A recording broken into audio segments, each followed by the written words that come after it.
Welcome to Water Wars, a game for 2 to 4 players, up to 6 players with the expansions, with games lasting 20 to 30 minutes and for ages 8 and up. A solo mode is available in the campaign. Water Wars includes 4 armies in the base game, 3 more in the first expansion, and 3 more in the second expansion. In addition, the planets that appear in the base game will be upgraded expansion by expansion with new abilities, fire abilities, or element gathering abilities. Game setup. Each player receives their army deck, and we deploy as many planets as necessary depending on the number of players and the number of bays that will appear. For each round, it is necessary to have at least double the number of bays compared to the number of players. In this case, double is 8 bays, and we have 9. Correct. The objective in Water Wars is to obtain more water points than our rivals at the end of the game. These water points come from planet rewards and from some abilities of certain races. At the beginning of each round, players draw 6 cards and must manage them throughout the round, which consists of 6 turns in which they will play 1 card per turn.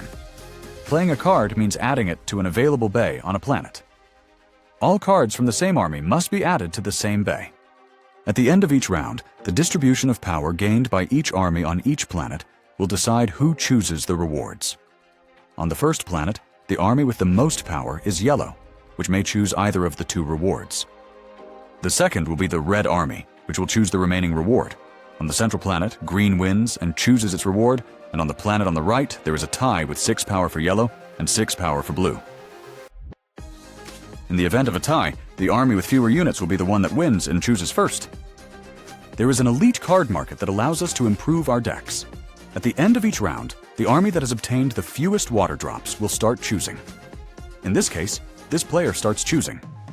These cards will be available for the next round.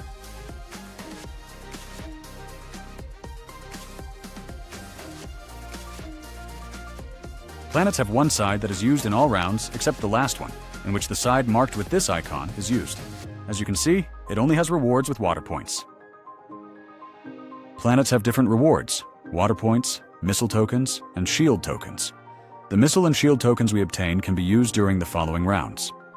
Missiles are used to deal damage to a unit, and shields are used to protect a unit before it takes damage.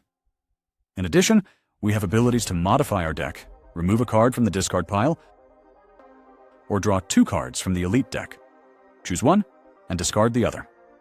Additionally, the bays on planets from the expansions have 2 new abilities. The first is placing a fire token. When a unit from an army connects to any of these bays, it will receive 1 damage and the token will be discarded. There are also bays with an immediate reward. When a unit connects here, it will either gain a shield token, a missile token, or draw 2 elite cards and keep 1. The combat. Units that include missiles among their abilities can deal damage to a rival unit. For example, we can deal damage to this red unit. If a damaged unit receives a second damage, it will be destroyed. There are units that do not have a second power value. If they receive damage, they are destroyed automatically. There are also units with a secondary power value of 0. These units, if they receive damage, are not destroyed, and continue to have presence on the planets. Therefore, they could finish second on a planet and obtain rewards, or first if the rest of the units are destroyed. Another interesting combat ability is Repair, which allows us to heal 1 damage received by one of our army's units on that planet. We also have the Shield ability, which allows us to place a shield token protecting 1 damage on the unit we have just played, or on an allied unit. We also have the Portal ability, which allows us, depending on the value inside its icon, to reveal a card from the top of our deck. If the value is equal to, or lower, we play that card for free. In this case, we play this card for free. If it were higher, we would discard the card. When a unit with the Fire ability enters, it places a fire token in the center of the planet, and the next unit that enters that planet will automatically receive 1 damage, after which the fire token is removed. The distribution of abilities on our units can be a single ability that activates when it enters play, several abilities that activate when it enters play in the order we choose, or an ability that activates when the unit receives damage. The armies in Water Wars have many other abilities. Some may be specific to their army, and others may be common. For example, this unit must be attacked first before any other allied units are attacked.